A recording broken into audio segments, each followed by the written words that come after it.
देवभूमि उत्तराखंड की कानून व्यवस्था पूरी तरीके से ध्वस्त हो चुकी है। ये सिर्फ हम ही नहीं कह रहे हैं, ये खुद डीजीपी साहब भी मान रहे हैं। और उदाहरण के तौर पर सड़क के बीचों बीच एक व्यक्ति जो है बेसबॉल के डंडे से एक आदमी के सर पर, विपिन रावत के सर पर प्रहार कर देता है। उससे आप लगा लीजिए कि सड़क पर क्या कानून व्यवस्था है। और अंधेरी रात्रि में वनंतरा रिजॉर्ट में एक लड़की के साथ जघन्य हत्याकांड हो जाता है।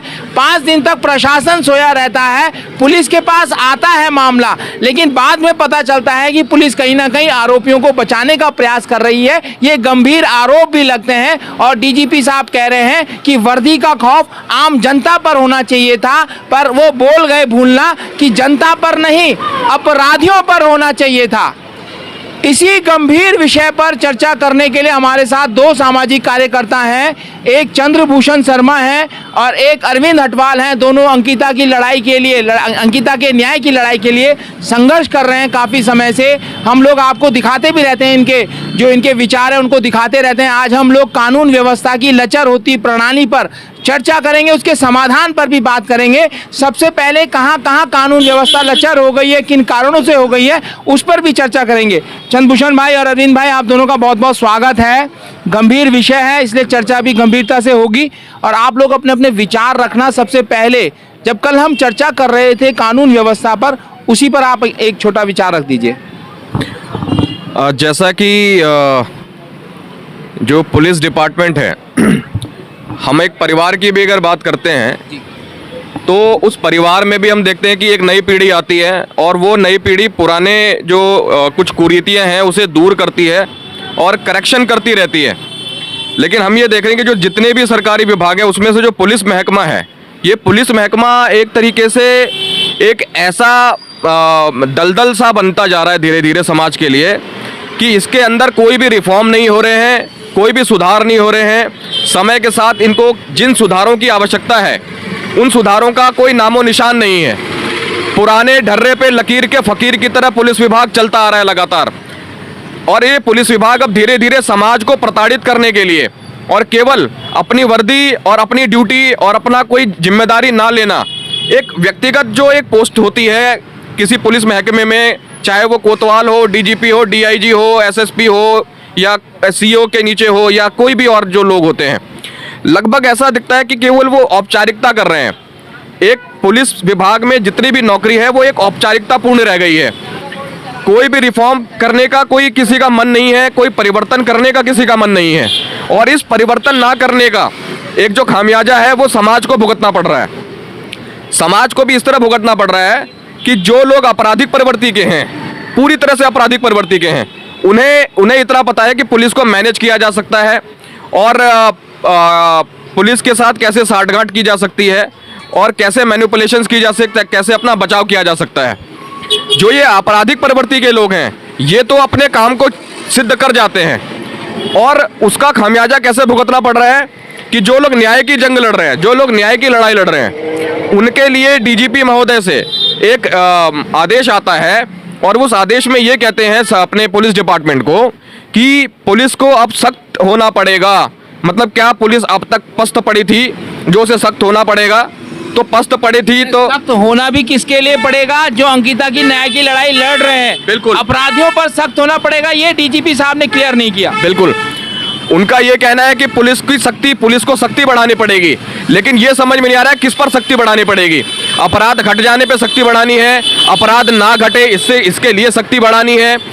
कहीं ना कहीं पूरा झोलमोल है, कुछ समझ से बाहर है। ऐसा लगता है कि औपचारिकता पूरी की जा रही है और अगर वाकई में सख्ती बढ़ानी है तो फिर ये बोला जाए ना कि जो अपराध घटित हो रहा है उस अपराध के अनुसार कुछ ना कुछ किया जाए। लेकिन उनका आदेश सुनकर के दिल को और दिमाग को पूरा एकदम ऐसा लगा, सरप्राइज मिला है और दिल को बड़ी ठेस पहुंची है, मन को ठेस पहुंची है कि किसके ऊपर सख्ती हो और सख्त से सख्त बड़ी धाराएं लगाई जाएं। डीजीपी महोदय, आपसे तो हमें ये उम्मीद थी कि आप ये कहें कि जैसा अपराध वैसा ही धारा लगना चाहिए, लेकिन आप ये कह रहे हैं कि बड़ी से बड़ी धारा लगाई जाए। मतलब कि अपराध चाहे छोटा हो या ना भी हो तो भी उसे अपराध बताया जाए और उसमें बड़ी धारा लगाई जाए।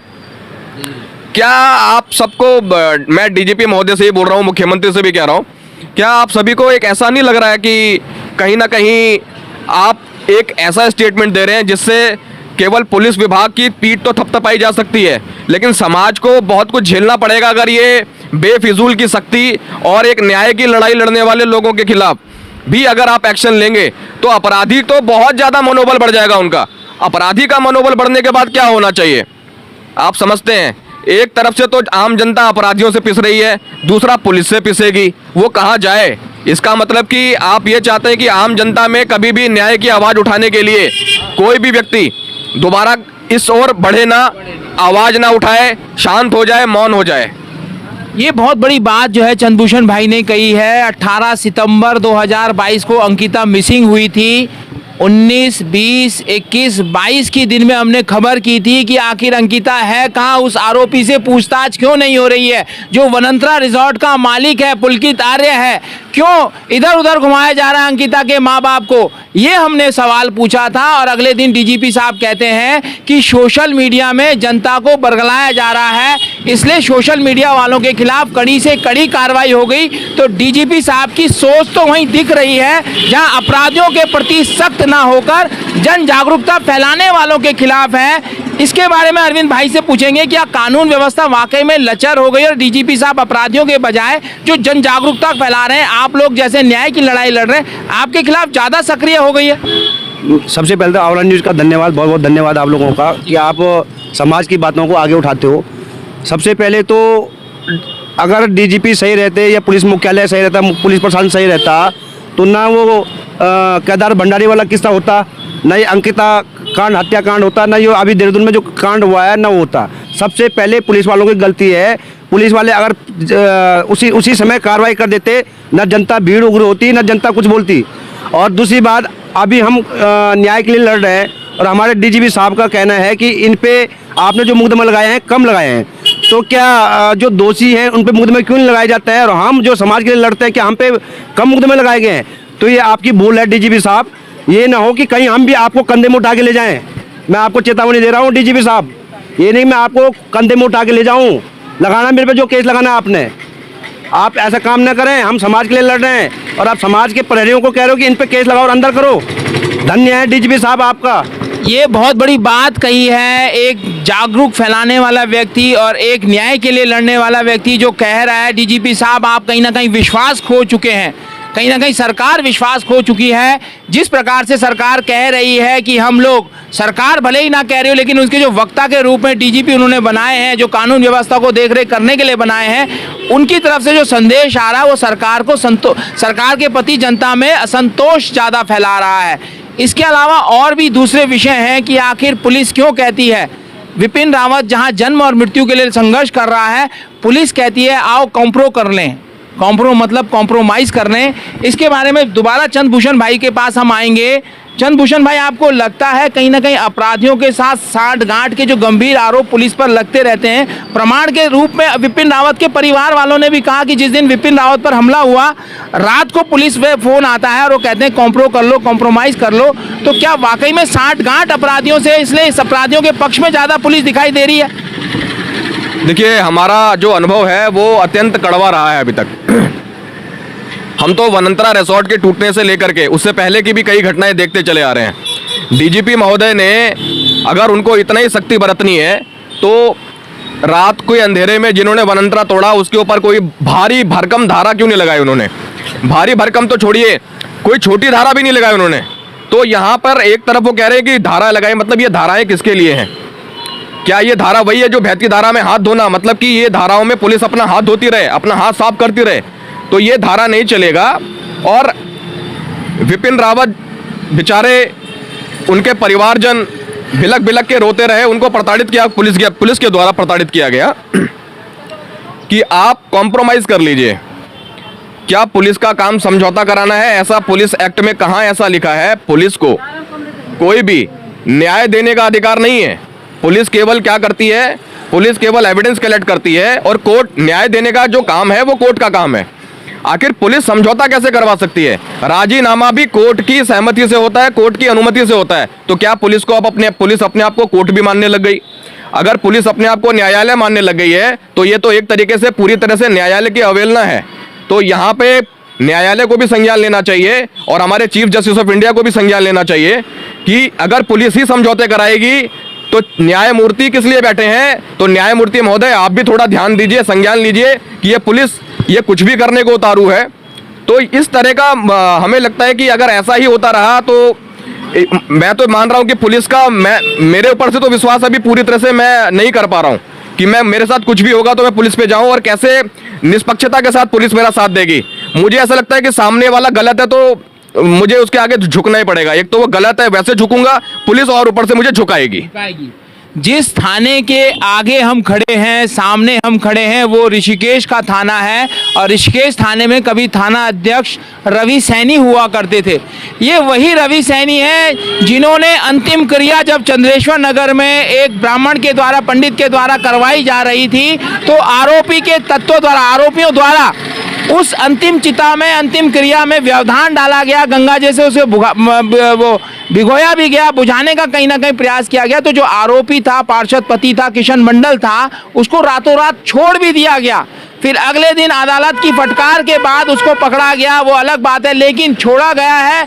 अवैध नशाखोरी उनके कार्यकाल में बहुत ज़्यादा बढ़ी है और उनको सजा मिली है, पुलिस लाइन हाजिर होने की सजा मिली है। लेकिन कारण बताया गया कि अनशनकारी आपके अनशन स्थल से उठकर देहरादून चले जाते हैं तो कहीं ना कहीं उन्हें जो सजा मिली है वो भी गलत तरीके से मिली है और जो गलत काम उन्होंने अपनी वर्दी के खिलाफ यहाँ पर किए थे उस पर उनको कोई सजा नहीं मिली है। तो आप इससे भी अंदाजा लगा सकते हो कि कानून किस प्रकार उत्तराखंड और देवभूमि के द्वार में चरमराया हुआ है। इस बारे में अरविंद भाई क्या कहेंगे? अरविंद भाई क्या कहेंगे इस बारे में? अगर कानून व्यवस्था चरमाई नहीं रहती तो शायद ये न ये कांड होते इतने।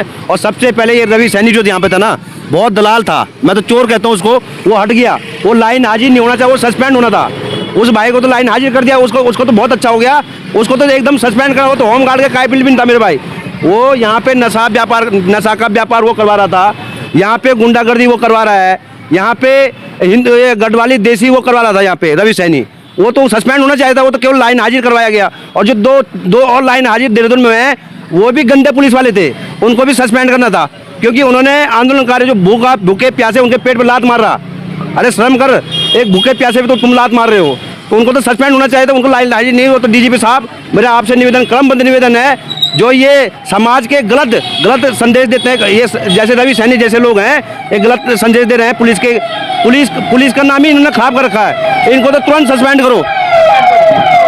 अब हम आपको योगी पुलिस के बारे में बताते हैं, जहां अपराधी खौफ में आकर उत्तराखंड भी आ सकते हैं, दूसरे राज्यों में भी जा सकते हैं। उस पर भी चर्चा करेंगे कि एक तरफ योगी की पुलिस है और एक तरफ धामी की निकम्मी पुलिस है, जिस पर इस तरीके से गंभीर अपराध, गंभीर आरोप लग रहे हैं। इस बारे में क्या कहेंगे कि जो सत्ता का मुखिया होता है उसके नियंत्रण में आखिर पुलिस कितनी रहती है, डीजीपी साहब कितने रहते हैं, पुलिस के जो थानाध्यक्ष हैं वो कितने रहते हैं, ये भी एक गंभीर सवाल है।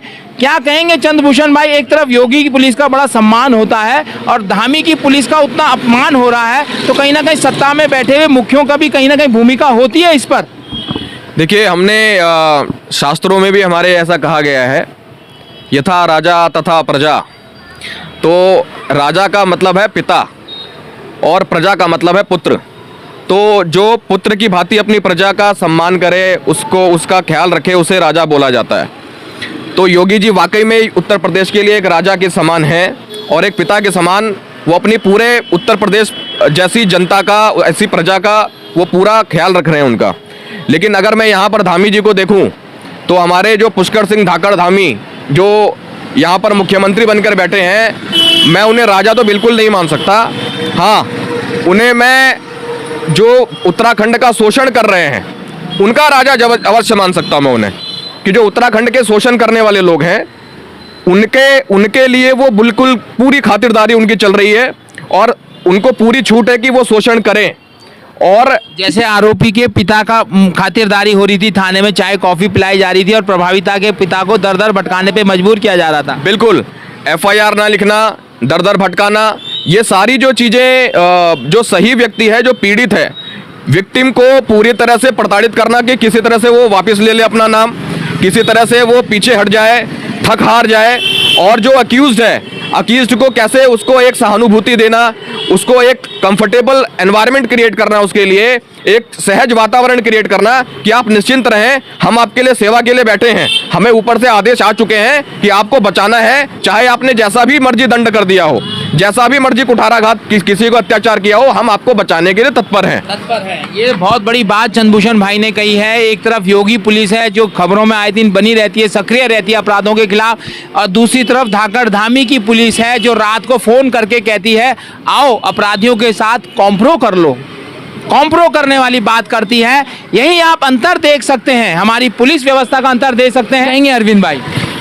सबसे पहले तो जो ये कह रहे हैं कि कंप्रोमाइज कर लो, कंप्रो कर लो, मैं योगी के पुलिस से आप सीख लो मेरे भाई। योगी में इतना गुंडा, योगी राज से पहले वहाँ इतनी गुंडागर्दी थी कि एक लड़की भी रात को 8 बजे के बाद बाहर नहीं निकल पाती थी। तो आज वहाँ पे क्राइम ज़्यादा नहीं कहूँगा तो मैं 80% कम हुआ है, लेकिन हमारे यहाँ तो 80% क्या, 80% से 110% क्राइम बढ़ गया है। क्यों? क्योंकि आप कंप्रोमाइज़ के चक्कर में रहते हो। अगर कंप्रोमाइज़ ना हो तो शायद उसको अगर मानवत उसको आप न्याय देते हो ना, तो कभी भी वो दोबारा काम नहीं करेगा। लेकिन न्याय की बात तो कहीं होती नहीं है, आप तो सिर्फ कंप्रोमाइज़ की बात कर रहे हो। आप गुंडे को पनपा रहे हो, चोरों को पनपा रहे हो। भाई कंप्रोमाइज़ का क्या मतलब होता है? समझौता करवाना। समझौता का मतलब क्या होता है? आपस में तुमने पैसे ले दे के कंप्रोमाइज़ कर दिया, कल को फिर किसी का मर्डर करेगा, किसी को मारेगा वो, तो ये तो मतलब होगा। इसलिए हमारे शासन व्यवस्था ये लोग खराब कर रहे हैं जो कंप्रोमाइज़ करते हैं। हाँ जी, अपराधियों के साठगांठ करते हैं, कॉम्प्रोमाइज करने का प्रयास करते हैं। इसीलिए कानून व्यवस्था चरमरा गई है उत्तराखंड की, और इसको सुधारने के लिए अगर आपने कोई प्रयास नहीं किया तो जैसे हिमाचल प्रदेश में आपको गेट आउट किया गया है, उत्तराखंड से भी गेट आउट हो जाओगे, लोकसभा चुनाव में भी गेट आउट हो जाओगे, और साथ में जो है जो निकाय के चुनाव आ रहे हैं, 1 साल बाद जो निकाय के चुनाव है वहां से भी गेट आउट हो जाओगे। इसलिए कानून व्यवस्था पर 2 सामाजिक कार्यकर्ताओं के साथ जो बहस थी उसका जो हमें सार देना था वो हमने आपको दे दिया। आप भी कमेंट बॉक्स पर अपनी राय जरूर दर्ज कीजिए। मैं अपने सहयोगी दीपक के साथ योगेश, शामला डिजिटल मीडिया, तीर्थनगरी ऋषिकेश, देवभूमि उत्तराखंड।